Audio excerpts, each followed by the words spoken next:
Hello everyone, welcome to study IQ. इस lecture में हम डिस्कस करेंगे कि यूपीएससी के मेंस एग्जामिनेशन में कौन कौन से ऑप्शनल आप चूज़ कर सकते हैं एंड इसको चूज़ करने का क्या क्राइटेरिया फॉलो करना चाहिए। तो आइए हम यूपीएससी के ऑप्शनल के बारे में डिस्कस करते हैं। स्टडी आईक्यू ने काफ़ी सारे पेन ड्राइव कोर्सेज लॉन्च किए हैं। इसमें स्पेशली यूपीएससी एग्ज़ाम का पूरा कोर्स कवर्ड है, जिसमें कि प्रीलिम्स प्लस मेंस एग्जामिनेशन सारा इसमें कवर्ड है। इसको काफ़ी एक्सपीरियंस्ड फैकल्टी ने बनाया है, जैसे कि डॉक्टर रवि अग्ररी ने साइंस एंड टेक्नोलॉजी का कोर्स बनाया है, डॉक्टर गौरव गर्ग ने एनवायरनमेंट का कोर्स बनाया है, डॉक्टर महिपाल सिंह राठौर ने art and culture history cover किया है एंड मैंने इसमें ज्योग्राफी एंड इकोनॉमी कवर किया है। तो आइए हम देखते हैं कि ऑप्शनल का क्या सिग्निफिकेंस है।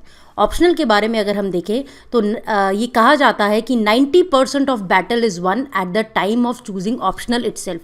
ये इसलिए कहा जाता है क्योंकि ऑप्शनल का काफ़ी सिग्निफिकेंट वेटेज होता है आपके सिलेक्शन में प्लस आपकी रैंक डिसाइड करने में। इसलिए एक राइट ऑप्शनल सब्जेक्ट चूज़ करना एक काफ़ी क्रूशल स्टेप होता है आपकी preparation for civil service exam के लिए। अगर कोई भी रॉन्ग डिसीजन आपने लिया ऑप्शनल में तो हो सकता है कि आपकी रैंक पीछे आए या हो सकता है कि आपका फाइनल लिस्ट में नाम ही नहीं हो। तो इसलिए ऑप्शनल चूज़ करना बहुत ही सिग्निफिकेंट डिसीजन होता है और वो काफ़ी डिसाइडिंग फैक्टर होता है आपकी रैंक के लिए प्लस आपके सिलेक्शन के लिए। तो अब अगर हम देखें कि नए पैटर्न जो मेंस का नया पैटर्न है, इसमें यूपीएससी ने जो 2013 में मेंस का नया पैटर्न लेके आया है, उसमें एक ऑप्शनल सब्जेक्ट चूज़ करना होता है। ओल्ड पैटर्न में अगर हम देखें तो 2 ऑप्शनल सब्जेक्ट चूज़ करने होते थे। तो अगर एक ऑप्शनल सब्जेक्ट चूज़ करना होता है तो इसके 2 पेपर होते हैं। पेपर 1 के वेटेज होती है 250 मार्क्स एंड पेपर 2 की वेटेज होती है 250 मार्क्स। तो टोटल अगर हम देखें ऑप्शनल की वेटेज मेंस के एग्जामिनेशन में 500 मार्क्स की होती है और ये काफ़ी डिसाइडिंग रोल प्ले करता है आपके सिलेक्शन के लिए। तो ये 500 मार्क्स अगर मेंस में हम देखें तो मेंस में बाकी क्या वेटेज होता है, काफ़ी बाकी सारे सब्जेक्ट्स का क्या वेटेज होता है, तो एक बार ये देख लेते हैं। सबसे पहले अगर हम देखें तो आपको स्टार्टिंग में 2 कंपलसरी पेपर देने होते हैं। उसमें एक तो इंग्लिश का पेपर होता है और एक इंडियन लैंग्वेज का पेपर होता है। तो इसमें इनका टोटल 300 मार्क्स का होता है ये, मगर ये जो है ये आपके फाइनल सिलेक्शन के लिए इसके मार्क्स नहीं काउंट होते हैं। ये सिर्फ क्वालिफाइंग होता है नेचर में। तो आपको इसमें से क्वालिफाई करना होता है, मिनिमम नंबर ऑफ मार्क्स लाने होते हैं। बाकी उसी के बाद आपके बाकी मेंस के पेपर चेक होते हैं। बाकी अगर हम देखें तो ऐसे का वेटेज है 250, ये भी काफ़ी डिसाइडिंग रोल प्ले करता है मेंस क्लियर करने के लिए। General studies 1, general studies 2, general studies 3 and general studies 4, ये सारे जो जनरल स्टडीज़ के पेपर हैं ये सारे 250 मार्क्स के हैं। उसके बाद आप देख सकते हैं ऑप्शनल पेपर 1 250 मार्क्स का होता है एंड ऑप्शनल पेपर 2 250 मार्क्स का होता है। तो टोटल अगर हम देखें 1750 मार्क्स का आपका टोटल काउंट होते हैं और वो सारे ये 1750 मार्क्स में ये सारे सब्जेक्ट्स काउंट होते हैं। कंपलसरी पेपर सिर्फ क्वालिफाइंग होते हैं और 1750 में से टोटल 500 मार्क्स का जो वेटेज होता है वो ऑप्शनल पेपर का होता है। इसलिए ऑप्शनल पेपर काफ़ी डिसाइडिंग रोल प्ले करता है आपके सिलेक्शन के लिए। अब अगर हम देखें कि ऑप्शनल पेपर यूपीएससी ने काफ़ी सारे ऑप्शनल पेपर का ऑप्शंस हमें दिए हैं। उसमें लिटरेचर ऑप्शनल्स भी हैं, उसमें नॉन लिटरेचर ऑप्शनल्स भी हैं, क्योंकि अगर हम देखें जो एस्पिरेंट्स होते हैं वो काफ़ी डाइवर्स एकेडमिक बैकग्राउंड से होते हैं। हो सकता है उन्होंने ग्रेजुएशन एग्रीकल्चर में करी हो या आर्ट्स बैकग्राउंड में करी हो या कॉमर्स में करी हो या इंजीनियरिंग फील्ड से आए हो, लॉ से हो, लिटरेचर फील्ड से हो, मैनेजमेंट उन्होंने एमबीए करी हो, मेडिकल साइंस से हो। तो ये काफ़ी डाइवर्स एकेडमिक बैकग्राउंड्स के होते हैं जो एस्पिरेंट्स होते हैं। इसीलिए यूपीएससी ने भी काफ़ी सारे ऑप्शनल्स का पूरी एक लिस्ट, उन्होंने काफ़ी सारे ऑप्शंस प्रोवाइड करती है एस्पिरेंट्स को। उनमें से आप कोई सा भी चूज़ कर सकते हैं डिपेंडिंग ऑन योर इंटरेस्ट या फिर जो भी आपका ग्रेजुएशन सब्जेक्ट रहा है। बट जनरली देखा जाता है कि मैक्सिमम एस्पिरेंट्स जो होते हैं वो सब्जेक्ट चूज़ करते हैं जो उनके ग्रेजुएशन सब्जेक्ट्स नहीं होते हैं। तो आइए पहले हम देखते हैं कि यूपीएससी में आप कौन कौन से ऑप्शनल चूज़ कर सकते हैं। तो अगर हम लिस्ट देखें ऑप्शनल्स की तो इसमें जैसा मैंने पहले भी कहा कि इसमें लिटरेचर सब्जेक्ट्स भी हैं, इसमें नॉन लिटरेचर सब्जेक्ट्स भी हैं। और जनरली जो पॉपुलर ऑप्शनल्स हैं वो है anthropology, pubad, public administration, geography, sociology and literature के भी जनरली स्टूडेंट्स ऑप्शंस सेलेक्ट करते हैं। तो आइए हम देखते हैं, ये है ऑप्शनल सब्जेक्ट्स जो मेन एग्जामिनेशन में यूपीएससी इन ऑप्शनल सब्जेक्ट में से आप कोई भी ऑप्शनल चूज़ कर सकते हैं, जिसमें कि एग्रीकल्चर आप देख सकते हैं हर ऑप्शनल में पेपर 1 होता है एंड पेपर 2 होता है, दोनों की वेटेज 250 मार्क्स ईच होती है। Animal husbandry and veterinary science, anthropology, botany, chemistry, civil engineering, क्योंकि जैसा मैंने कहा कि इंजीनियरिंग बैकग्राउंड से भी काफ़ी स्टूडेंट्स आते हैं, commerce and accountancy, economics, electrical engineering, geography, geology, history, law.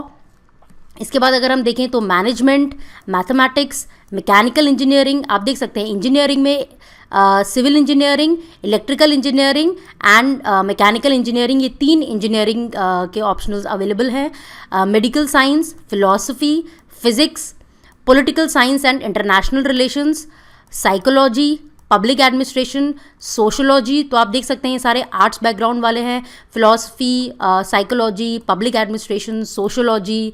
Science background से अगर आप हैं तो फिज़िक्स हो गया, केमिस्ट्री हो गया, बॉटनी हो गया, ज़ूलॉजी हो गया, तो ये सारे आप ऑप्शन चूज़ कर सकते हैं। इसके बाद अगर आप मैथ्स बैकग्राउंड से हैं तो मैथमेटिक्स पेपर है, मैनेजमेंट बैकग्राउंड से है तो मैनेजमेंट का पेपर भी आप चूज़ कर सकते हैं, स्टैटिस्टिक्स है एंड ज़ूलॉजी। तो ये सारे तो ऑप्शनल सब्जेक्ट्स से आप चूज़ कर सकते हैं। इसमें आर्ट्स सब्जेक्ट्स भी हैं, इंजीनियरिंग सब्जेक्ट्स भी हैं, साइंस सब्जेक्ट्स भी हैं, मैथ्स भी है। इसके अलावा लिटरेचर सब्जेक्ट्स भी आप चूज़ कर सकते हैं। अगर आपका लिटरेचर में या आपकी मदर टंग में आपका जनरली काफ़ी अच्छा अगर इंटरेस्ट है तो आप उनको भी चूज़ कर सकते हैं। आपके पास ये सारे ऑप्शंस अवेलेबल हैं।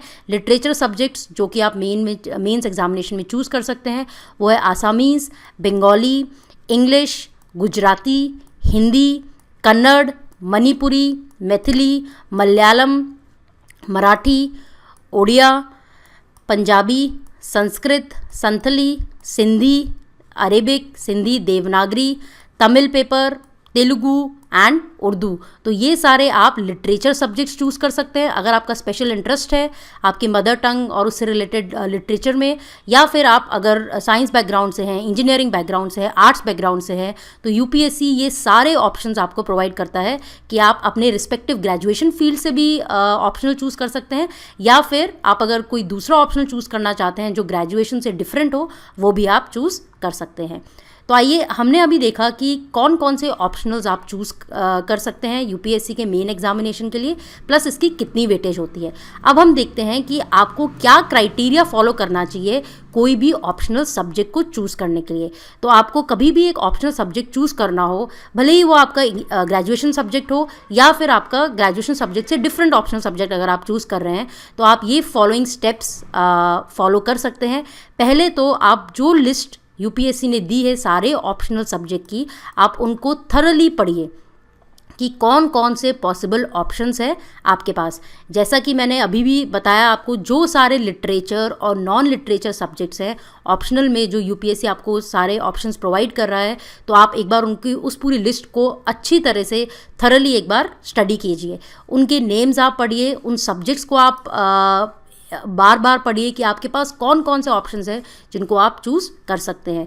उसके बाद मैं ये सजेस्ट करूँगी कि आप जनरली स्कूल कॉलेज डेज़ में जब आप जनरल ज्योग्राफी, हिस्ट्री, पॉलिटी, ये सारी चीज़ें जनरल स्टडीज़ पढ़ रहे होते हैं, तो आप एक बार रिकॉल कीजिए कि आपका फेवरेट सब्जेक्ट कौन सा था, या आपका जनरली किस एरिया में ज़्यादा इंटरेस्ट था, कौन सी चीज़ आपको पढ़नी ज़्यादा इंटरेस्टिंग लगती थी, तो किस एरिया में ज़्यादा इंटरेस्ट था। क्योंकि इंटरेस्ट जो है ऑप्शनल सब्जेक्ट में होना एक बहुत इंपॉर्टेंट फैक्टर है, क्योंकि ऑप्शनल सब्जेक्ट आपको ग्रेजुएशन लेवल तक का पढ़ना है, वो आपको काफ़ी डेप्थ में पढ़ना होता है, तो आपका इंटरेस्ट होना ज़रूरी है। तो आप जब पूरी ऑप्शनल सब्जेक्ट्स की लिस्ट देखेंगे तो आप ये रिकॉल कीजिए कि आपका फेवरेट सब्जेक्ट कौन सा हुआ करता था, आपको किस सब्जेक्ट में ज़्यादा इंटरेस्ट आता था।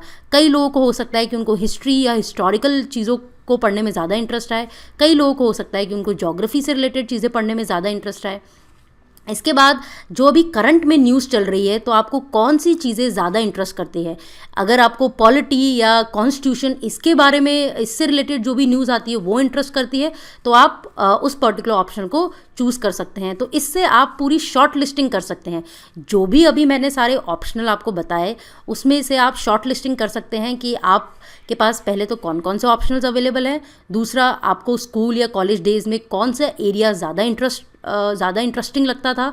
तीसरा, आपको जो अभी करंट न्यूज़ चल रही है, हो सकता है कि आपको हिस्ट्री में ज़्यादा इंटरेस्ट आए, या फिर जो भी अभी करंट में न्यूज़ चल रही है, पॉलिटी, कॉन्स्टिट्यूशन से रिलेटेड आर्टिकल्स, इनमें अगर आपको ज़्यादा इंटरेस्ट आता है तो आप पॉलिटिकल साइंस सब्जेक्ट ले सकते हैं। अगर आपको इंटरनेशनल रिलेशन से रिलेटेड न्यूज़ में ज़्यादा इंटरेस्ट आता है तो आप उससे रिलेटेड सब्जेक्ट ले सकते हैं। उसके बाद जैसे कि कई लोगों की हॉबी होती है लिटरेचर पढ़ना, स्पेशली उनकी मदर टंग वाला लिटरेचर पढ़ना। तो अगर आप कर्नाटका से हैं और आप कन्नड़ लिटरेचर में ज़्यादा आपका इंटरेस्ट है तो आप डेफिनेटली उस ऑप्शनल सब्जेक्ट को चूज़ कर सकते हैं। अब आप वापस यूपीएससी के जो मैंने ऑप्शनल सब्जेक्ट्स बताए उनको देखिए, और ये जो चीज़ें मैंने बताई कि कौन से एरिया में आपको इंटरेस्ट आता था स्कूल कॉलेज टाइम में, अभी कौन से एरिया की न्यूज़ आपको ज़्यादा अच्छी लगती है, या फिर अगर आपका पर्टिकुलर इंटरेस्ट है किसी एरिया में जैसे कि लिटरेचर पढ़ना, तो आप उस पर्टिकुलर ऑप्शन को चूज़ कर सकते हैं। अब जो मैंने लगभग 40-50 जो भी ऑप्शंस बताएं उसमें से आप शॉर्ट लिस्टिंग कर सकते हैं। आप 3-4 या 4-5 सब्जेक्ट्स को एक बार शॉर्ट लिस्ट कर सकते हैं जिनकी आप प्रोबेबल ऑप्शनल जो आप ले सकते हैं। इसके बाद जो भी आपने 3 या 4 ऑप्शनल सेलेक्ट किए हैं, आप उन ऑप्शनल सब्जेक्ट के सिलेबस को पढ़िए। ऑप्शनल सब्जेक्ट का सिलेबस पूरा यूपीएससी की वेबसाइट पर अवेलेबल है। सारे ऑप्शनल सब्जेक्ट का आप सिलेबस देखिए। जो ऑप्शनल सब्जेक्ट आपने सेलेक्ट किए हैं, जिन ऑप्शनल सब्जेक्ट को आपने शॉर्टलिस्ट किया, उनके आप एक बार सिलेबस देखिए, उनके टॉपिक्स को बिल्कुल केयरफुली स्टडी कीजिए। सपोज़ अगर आप ज्योग्राफी का देखते हैं तो ज्योग्राफी में आप पहले उसका पूरा कोर्स को स्टडी कीजिए। उसमें जो जो टॉपिक्स दे रखे हैं आप उनको देखिए, जो जो यूपीएससी के सिलेबस में है। उसके बाद आप उन टॉपिक्स को हाईलाइट कर सकते हैं जिन टॉपिक्स में आपको कुछ हद तक नॉलेज है या आपको लगता है कि उस एरिया में आपका इंटरेस्ट है। सपोज़ हो सकता है कि आपको अर्थ का इवोल्यूशन या उससे रिलेटेड चीज़ें पढ़ने में इंटरेस्ट हो, या आपको ओशनोग्राफी में इंटरेस्ट हो, या आपको एनवायरनमेंट ज्योग्राफी में इंटरेस्ट हो, तो आप उन एरियाज़ को हाईलाइट कीजिए जो सिलेबस में आप देख रहे हैं। फिर उसके बाद आप देखिए कि इस पर्टिकुलर ऑप्शनल सब्जेक्ट में से आपको कौन कौन से उसके कोर्स में टॉपिक्स हैं जो आपको इंटरेस्ट करते हैं। इसके बाद आप नेक्स्ट स्टेप ये फॉलो कर सकते हैं कि आप सारे प्रीवियस ईयर्स क्वेश्चन पेपर्स पे जाएं। जैसे कि ज्योग्राफी ऑप्शनल, या आपने अगर 3-4 ऑप्शनल चूज़ किए तो उसमें आप प्रीवियस ईयर्स क्वेश्चन पेपर्स को स्टडी कीजिए, और फिर आप उसमें से वो देखिए कि आपकी एग्जिस्टिंग नॉलेज से कितने क्वेश्चंस उससे सॉल्व हो रहे हैं। आप सारे क्वेश्चंस पढ़िए और आप ये जानने की कोशिश कीजिए कि आप उस सब्जेक्ट में कितने कंफर्टेबल होंगे, उसको पढ़ने में कितने कंफर्टेबल होंगे, प्लस उसके क्वेश्चंस को करने में कितने कंफर्टेबल होंगे। आप इसके लिए आप अपने सीनियर्स से भी कंसल्ट कर सकते हैं। जिन लोगों ने उस पर्टिकुलर ऑप्शनल से एग्ज़ाम निकाला है, आप उनसे भी एडवाइस ले सकते हैं एक बार ऑप्शनल चूज़ करने के लिए। इसके बाद आप ये देखिए कि उस पर्टिकुलर ऑप्शनल के लिए अगर आप वो ऑप्शनल चूज़ कर रहे हैं जो आपके ग्रेजुएशन सब्जेक्ट से मैच नहीं कर रहा, तो आप ये देखिए कि उस पर्टिकुलर ऑप्शनल के लिए क्या एडिक्वेट मटेरियल, मतलब कि रेफरेंस बुक्स या फिर नोट्स, ये अवेलेबल है या नहीं, या फिर गाइडेंस। अब गाइडेंस किसी भी फॉर्म में हो सकती है, आपके सीनियर्स की गाइडेंस भी हो सकती है, कोचिंग से रिलेटेड मैटर भी हो सकता है। तो गाइडेंस और रेफरेंस बुक उस पर्टिकुलर ऑप्शन से रिलेटेड कितनी अवेलेबल है। उसके बाद जैसे अगर हम देखें कि अगर आप आपने इंजीनियरिंग करी है और आप इंजीनियरिंग सब्जेक्ट चूज़ करना चाहते हैं, तो वो आप सेल्फ स्टडी से भी कर सकते हैं, या नॉन टेक्निकल सब्जेक्ट्स को भी हम कुछ हद तक सेल्फ स्टडी से भी पूरा कंप्लीट कर सकते हैं। उसमें कोई ज़रूरी नहीं है कि हमें कोचिंग की ज़रूरत हो, बट इसमें ये एक चीज़ ज़रूरी है, ये हर ऑप्शनल में ज़रूरी है, वो है answer writing. Answer writing is the key to secure good marks in mains. अगर आपको मेंस में अच्छे मार्क्स चाहिए तो रेगुलर आंसर राइटिंग प्रैक्टिस आपको करनी होगी आपके रिस्पेक्टिव ऑप्शनल की। इसके बाद अगर हम देखें, अब तक अगर आपने ये सारे स्टेप्स फॉलो किए हैं तो आपने एटलीस्ट 2 या 3 सब्जेक्ट्स जो हैं वो फाइनली चूज़ कर लिए होंगे। इसके बाद आप देख सकते हैं कि आपका फाइनल जब आपको चूज़ करना होगा तो काफ़ी सारे फैक्टर्स आप देख सकते हैं। जैसे कि अगर आप इंजीनियरिंग स्टूडेंट है और आप एक्सेप्शनली अच्छे थे आपकी इंजीनियरिंग सब्जेक्ट में, सपोज़ आपने सिविल इंजीनियरिंग करी है और आप सिविल इंजीनियरिंग में आपको काफ़ी इंटरेस्ट था, 4 साल आपने इंजीनियरिंग काफ़ी अच्छी तरह से करी है, तो डेफिनेटली आपको इंजीनियरिंग सब्जेक्ट्स ही लेने चाहिए। इसके बाद अगर आपको, जैसा कि मैंने पहले भी कहा कि अगर आपको लिटरेचर रीड करना काफ़ी पसंद है, आपकी नेटिव लैंग्वेज वाला लिटरेचर आपको रीड करना काफ़ी पसंद है, तो आप डेफिनेटली वो रिस्पेक्टिव लिटरेचर सब्जेक्ट आप चूज़ कीजिए। इसी के साथ अगर हम देखें, कुछ लोग होते हैं जो कि कुछ बड़ी ऑर्गेनाइजेशंस में काम करते हैं, तो उनको हो सकता है कि पब्लिक एडमिनिस्ट्रेशन या एडमिनिस्ट्रेशन से रिलेटेड या मैनेजमेंट सब्जेक्ट ये उनको ज़्यादा अपील करे। तो अगर आपका उस एरिया में इंटरेस्ट है तो डेफिनेटली गो फॉर इट। ऐसे ही जो मेडिकल स्टूडेंट्स होते हैं वो generally medical science, zoology, anthropology, ये सब्जेक्ट्स आप अपने रिस्पेक्टिव फील्ड से रिलेटेड चूज़ कर सकते हैं। अगर आपने ग्रेजुएशन ज़ूलॉजी में करी है या आपने मेडिकल साइंस में ग्रेजुएशन करी है तो डेफिनेटली आपको वो सब्जेक्ट चूज करना चाहिए, प्रोवाइडेड आपको उस एरिया में इंटरेस्ट है और आपका उसमें काफ़ी अच्छा कमांड है, तो आपको डेफिनेटली ग्रेजुएशन से रिलेटेड सब्जेक्ट चूज़ करने चाहिए। बट अगर हम देखें कि हो सकता है कि आपने इंजीनियरिंग करी, जो कि मैक्सिमम स्टूडेंट्स के साथ होता है कि इंजीनियरिंग करी और आपको उस पर्टिकुलर ग्रेजुएशन सब्जेक्ट में इंटरेस्ट इतना नहीं आया, तो जनरली जो स्टूडेंट्स होते हैं वो अपने ग्रेजुएशन से डिफरेंट सब्जेक्ट चूज़ करते हैं। तो अल्टीमेटली जो मेन क्राइटेरिया होना चाहिए वो होना चाहिए कि आपको उस सब्जेक्ट में कितना इंटरेस्ट आता है and how much you love the subject. क्योंकि मैं वापस बोल रही हूँ, ऑप्शनल सब्जेक्ट में आपको ग्रेजुएशन लेवल तक की नॉलेज चाहिए होती है और उसके लिए आपको डेफिनेटली उस सब्जेक्ट में इंटरेस्ट बनाना बहुत ज़रूरी है और आपको काफ़ी डीप में जाना है तो आपको क्यूरियोसिटी होनी चाहिए उस सब्जेक्ट के बारे में ज़्यादा से ज़्यादा जानने की। तो इसलिए इन द एंड जो मैटर करता है वो है कि how much you love the subject. अब ये आपका ग्रेजुएशन सब्जेक्ट भी हो सकता है या फिर आपका ग्रेजुएशन से डिफरेंट सब्जेक्ट भी हो सकता है। तो इसके बाद अगर हम देखें, एक चीज़ ध्यान रखिएगा, जनरली जो स्टूडेंट्स होते हैं वो ये देखते हैं कि कौन सा सबसे ज़्यादा सक्सेसफुल ऑप्शनल है या कौन सा सबसे ज़्यादा पॉपुलर ऑप्शनल है। इस तरह से ऑप्शनल चूज़ करना ये एक सही स्ट्रैटेजी नहीं होती, क्योंकि कोई भी ऑप्शनल मोस्ट सक्सेसफुल ऑप्शनल नहीं होता।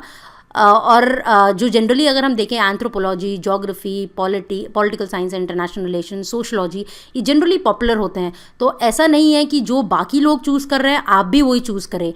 Take your own call and decided according to कि आपका कितना इंटरेस्ट है उस पर्टिकुलर ऑप्शनल सब्जेक्ट में, और ये आपके अंदर से आवाज़ आनी चाहिए कि आपको उस पर्टिकुलर सब्जेक्ट में काफ़ी इंटरेस्ट है या actually you love that subject.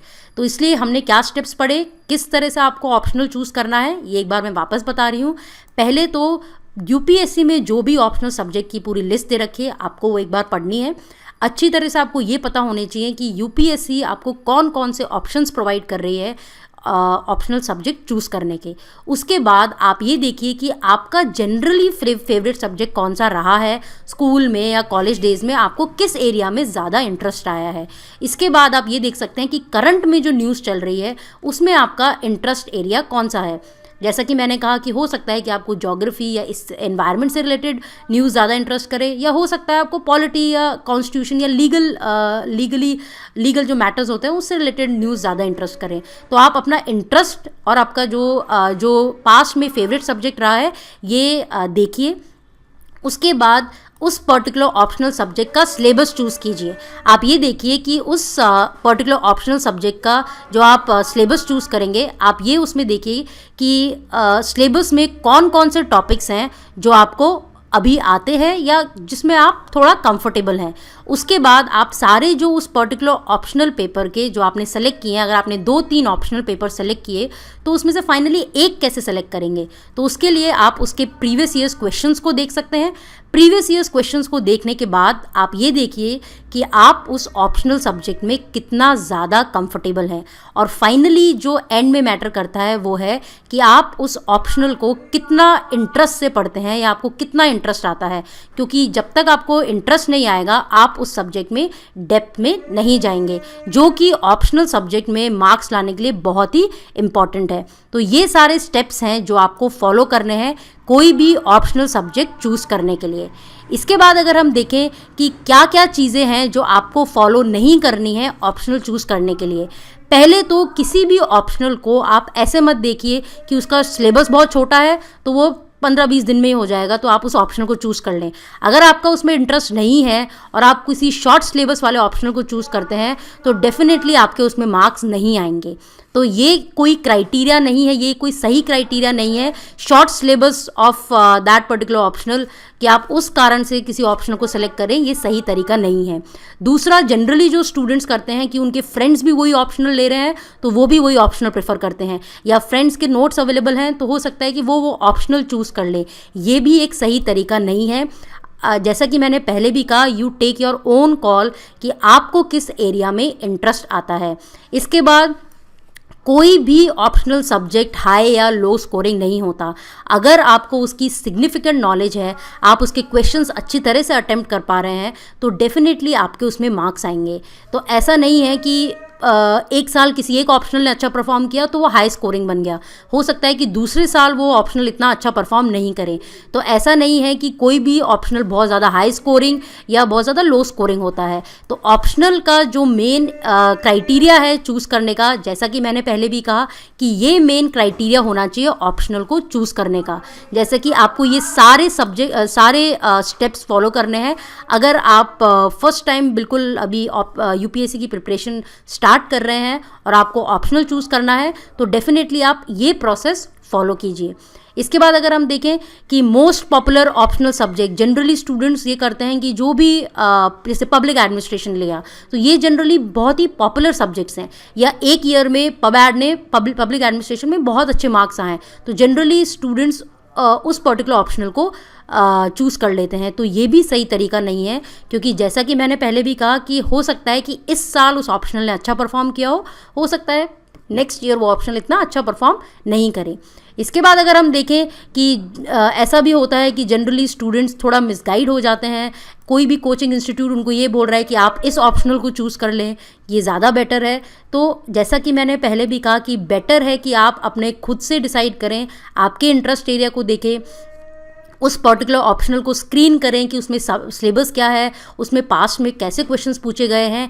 ये राइट स्ट्रैटेजी होती है किसी भी ऑप्शनल को चूज़ करने की। इसके बाद जैसा कि हम देख सकते हैं कि हर इंसान की कुछ स्ट्रेंथ्स होती हैं, कुछ वीकनेस होती है। कुछ लोग अगर हम देखें तो वो ज़्यादा स्ट्रांग होते हैं फैक्ट्स एंड फिगर्स को रिमेंबर करने के लिए, और कुछ लोग अगर हम देखें तो उनका एनालिटिकल स्किल्स ज़्यादा स्ट्रांग होती है, वो इंटरप्रेट चीज़ों को ज़्यादा अच्छी तरह से कर सकते हैं। तो आप अपनी स्ट्रेंथ और अपनी वीकनेस के अकॉर्डिंग किसी भी ऑप्शनल को चूज़ करें। Don't get swayed by the fact कि बाकी कोचिंग इंस्टीट्यूट या बाकी लोग क्या बोल रहे हैं। इसीलिए जैसा कि हम देख सकते हैं कि हर सब्जेक्ट में कुछ स्ट्रेंथ्स होती हैं, और अगर किसी को वो ऑप्शनल चूज़ करना है तो बेटर है कि आपकी स्ट्रेंथ उस पर्टिकुलर ऑप्शनल की स्ट्रेंथ से अलाइन होनी चाहिए। तो इसी तरह से आप उस ऑप्शनल को मास्टर कर पाएंगे और उस ऑप्शनल में अच्छे मार्क्स लेके आ पाएंगे। तो जो हमने अभी तक पूरा देखा कि पहले तो हमने देखा कि ऑप्शनल सब्जेक्ट की वेटेज क्या है, मेंस में कितना डिसाइडिंग रोल ये प्ले करता है फाइनल सिलेक्शन में प्लस आपकी रैंक में। उसके बाद हमने देखा कि यूपीएससी में कौन कौन से literature plus non literature options UPSC हमें प्रोवाइड करता है कि आप उनमें से चूज़ कर सकते हैं। उसके बाद हमने देखा कि क्या क्राइटेरिया होना चाहिए ऑप्शनल को चूज़ करने का, कि आपको किस तरह से स्टेप बाय स्टेप आपको स्क्रीन करने हैं। जो भी सारी लिस्ट यूपीएससी ने दी है उसमें से आप 2-3 ऑप्शंस पूरे शॉर्ट लिस्ट कर सकते हैं। उसके बाद आपको फाइनली एक उसमें से ऑप्शनल सेलेक्ट करना है। और मैंने इसके अलावा एक वर्ड्स ऑफ कॉशन भी बताया था कि ये चीज़ें ध्यान रखना कि इन चीज़ों से आप स्वे मत हो जाना। अपना खुद के एप्टीट्यूड से डिसाइड कीजिए कि कौन सा ऑप्शनल आपके लिए ज़्यादा बेटर होगा। तो in the end I would ask you कि आप इन क्वेश्चंस को खुद से अपने आप से पूछिए कि आपकी पर्सनैलिटी किस तरीके की है, मेथडोलॉजिकल या फिर फैक्ट ओरिएंटेड। आपको मेथडोलॉजिकल चीज़ें या फिर फैक्ट ओरिएंटेड चीज़ें आपको ज़्यादा सही लगती है, या फिर आपका एनालिटिकल बेंट ऑफ माइंड है। आपकी खुद की कोर स्ट्रेंथ क्या है। तो अगर हम देखें, अगर सपोज़ कोई IITian है और वो उसकी रैंक 1 आई है, इलेक्ट्रिकल इंजीनियरिंग से इंजीनियरिंग करी है, तो ऑब्वियस चॉइस है कि वो इलेक्ट्रिकल इंजीनियरिंग ही उनको लेनी चाहिए, क्योंकि उनका कमांड उस एरिया में है और डेफिनेटली वो उसमें अच्छा स्कोर कर पाएंगे। अगर आपको मदर टंग में आपका लिटरेचर पढ़ना पसंद है तो definitely go for literature subject. इसी तरह से अगर आपको कोई भी सब्जेक्ट लेना है, सपोज आपको साइकोलॉजी सब्जेक्ट लेना है जस्ट फॉर एग्जांपल, तो आप एक पेपर लीजिए, उस पर सारे प्रोज एंड कॉन्स लिखिए कि आप कितना एफर्ट लगाएंगे, कितना आप अपना टाइम का इन्वेस्टमेंट करेंगे उस सब्जेक्ट में और आपको कितना रिटर्न मिल सकता है, कितना आपका उसमें इंटरेस्ट है, पास्ट में कितना इंटरेस्ट रहा है, प्लस आपको अभी करंट में उसमें कितना इंटरेस्ट आता है। इसके अलावा आप उसका पूरा सिलेबस स्क्रीन करें, प्लस आप उसके प्रीवियस ईयर्स के क्वेश्चंस देखें। और आप एक चीज़ भी कर सकते हैं कि आप अपने सीनियर से या जिन लोगों ने उस सब्जेक्ट से एग्ज़ाम निकाला है, आप उनकी एडवाइस ले सकते हैं। जैसे कि अगर आपको पब्लिक एडमिनिस्ट्रेशन लेना है तो आप ये सोच सकते हैं कि ये मुझे ऐसे और जनरल स्टडीज़ में किस तरह से हेल्प कर सकता है कि मैं उसमें जितना भी टाइम इन्वेस्ट करूं तो ओवरऑल मुझे रिटर्न कितना मिलेगा। अगर मैं मैथ्स लूं तो हो सकता है कि वो मुझे जनरल स्टडीज़ में हेल्प नहीं करे, बट ये ज़रूर हो सकता है कि अगर मैं मैथ्स में कंफर्टेबल हूँ तो मैं काफ़ी हद तक उसमें अच्छा स्कोर करने की कैपेबिलिटी रखता हूँ। इसी तरह से आप, जैसा कि मैंने पहले भी कहा कि आप कोई भी ऑप्शनल चूज़ करना है तो जब आप जनरल स्टडीज़ पढ़ते हैं तो जनरल स्टडीज़ में आप एनसीईआरटीज़ रेफ़र करते हैं, और एनसीईआरटीज़ में आप ज्योग्राफी, पॉलिटी, हिस्ट्री, इकोनॉमी, ये सारी चीज़ें पढ़ते हैं। तो जब भी आप जनरल स्टडीज़ पढ़ रहे हों, आप एनसीईआरटीज़ को पढ़ के भी ये एनालाइज कर सकते हैं कि आपको किस एरिया में इंटरेस्ट आ रहा है। आप उस पर्टिकुलर ऑप्शनल की बेसिक बुक्स भी खरीद सकते हैं या रेफ़र कर सकते हैं कि आपको क्या उसमें एक्चुअली इंटरेस्ट आ रहा है या नहीं आ रहा है। तो ये चीज़ें आप फाइनली देख सकते हैं, और अल्टीमेटली ये देखिए कि आप एक्चुअली कहाँ किस एरिया में आपको सबसे ज़्यादा इंटरेस्ट आ रहा है। तो ये, जैसा कि मैंने कहा कि प्रीवियस ईयर से क्वेश्चन पेपर्स आप देख सकते हैं, उनको एनालाइज कर सकते हैं, सीनियर से कंसल्ट कर सकते हैं, और फाइनली डिसाइड कर सकते हैं कि क्या आपका इंटरेस्ट एरिया उस सब्जेक्ट में है या नहीं। इसके अलावा कुछ और क्राइटेरिया भी होते हैं कि जैसे कई स्टूडेंट्स होते हैं जो जॉब के साथ साथ प्रिपरेशन करते हैं, तो उनके लिए टाइम अवेलेबिलिटी, कि आपके पास मटेरियल एक्सेस होगा या नहीं होगा, गाइडेंस अवेलेबल होगी कि नहीं होगी, रेफरेंस मटेरियल या रेफरेंस बुक्स इजीली अवेलेबल है या नहीं, ये सारी चीज़ें भी आप देख सकते हैं। तो इन सारे चीज़ों को देखने के बाद you should have the courage and conviction to follow your heart and mind. आप बाकियों से या बाकी जो हमने वर्ड्स ऑफ कॉशन देखे थे उनसे स्वे होने का कोई सेंस नहीं है, क्योंकि ऑप्शनल, जैसा कि मैंने पहले भी कहा कि काफ़ी डिसाइडिंग रोल प्ले करता है। तो pick an optional in which you can hope to clear the exam, जिसमें आपको लगता है कि आप उसको एग्ज़ाम को भी क्लियर कर लेंगे, आपका इंटरेस्ट एरिया भी है। और जैसा कि मैंने पहले भी कहा कि कोई भी ऑप्शनल अच्छा या बुरा नहीं होता, कोई भी ऑप्शनल हाई स्कोरिंग या लो स्कोरिंग नहीं होता। और आप अपने आप से ही पूछिए कि क्या आप उस सब्जेक्ट को बार बार पढ़ सकते हैं कि नहीं, क्या आप उस सब्जेक्ट में क्यूरियसली आप उसमें डेप्थ में जा सकते हैं या नहीं, क्या आपको उस सब्जेक्ट में इतना इंटरेस्ट आता है या नहीं। So in short, whether you really love that optional और नॉट, और is enough guidance, reference book, guidance senior से भी हो सकती है, कोचिंग से भी हो सकती है, रेफरेंस बुक्स, ये सारी चीज़ें अवेलेबल है या नहीं, ये आपको तब देखना है अगर आपका सब्जेक्ट जो है वो ग्रेजुएशन सब्जेक्ट से डिफरेंट हो, क्योंकि तभी आपको रेफरेंस बुक्स और गाइडेंस की ज़रूरत हो सकती है।